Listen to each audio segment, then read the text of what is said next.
Body में हम electric field लगा दें, इलेक्ट्रिक फील्ड उसको प्रोवाइड करें, तो उसकी वजह से उसके इलेक्ट्रॉन लगातार क्या करेंगे, मूव करेंगे अलग अलग वेलोसिटी से। मान लेते हैं एक u वेलोसिटी से मूव कर रहा है, एक u1 से कर रहा है, एक u2 से कर रहा है, एक u3 से कर रहा है, अलग अलग वेलोसिटी से मूव कर रहा है। तो इन्हीं का जो एवरेज वेलोसिटी होगा वो क्या कहलाएगा बेटा, हमारा ड्रिफ्ट वेलोसिटी। तो चलिए इसको डिराइव करते हैं। इसको डिराइव करने के लिए सबसे पहले अगर इसके ऊपर हम इलेक्ट्रॉन के ऊपर फोर्स निकालने की कोशिश करें तो F बराबर कितना होगा, F बराबर क्या होगा बेटा, Q और क्या होता है E। लेकिन यहां पर जो चार्ज है वो क्या है, इलेक्ट्रॉन है। तो यहां से हम निकालेंगे कि F बराबर कितना आएगा, माइनस E इंटू ई।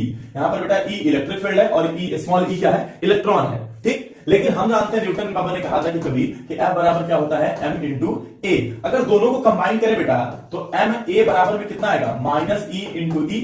यहां से ए की वैल्यू कितनी आएगी, minus E into E by में क्या बेटा, सॉरी एम, ठीक। इसको ध्यान में देंगे।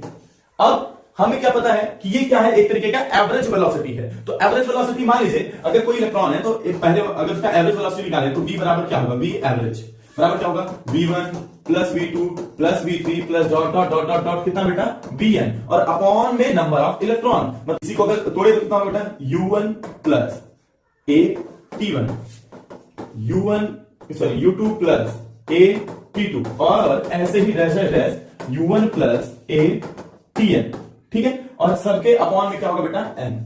चलिए अब देखिए अगर u को एक साथ ले ले, मतलब u1 plus u2 plus dot dot dot un upon में n एक ब्रैकेट में, और वहीं दूसरे ब्रैकेट में a कॉमन ले ले बेटा, तो t1 plus t2 plus dot dot dot dot dot tn, ठीक है। और अपॉन में क्या, n।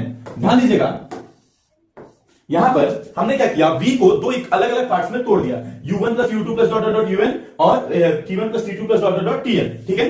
अगर इलेक्ट्रॉन हमारा इनिशियल स्टेट में होगा तो इनिशियल स्टेट में इलेक्ट्रॉन की सारी एवरेज वेलोसिटी कितनी होगी, जीरो। मतलब u1 plus u2 plus dot dot dot un upon में n, ये एवरेज वेलोसिटी कितनी होगी बेटा, जीरो। तो हम उसी क्वेश्चन में पुट करें, पिछले वाले क्वेश्चन में जो आया था हमारे पास, v एवरेज या ड्रिफ्ट वेलोसिटी कितना आएगा, पहला वाला जीरो हो जाएगा, दूसरा क्या हो जाएगा a, और ये एवरेज टाइम है यहाँ पर t1 plus t2 plus dot dot dot tn upon में m। इसको हम किससे डिनोट करने वाले हैं, टाउ से।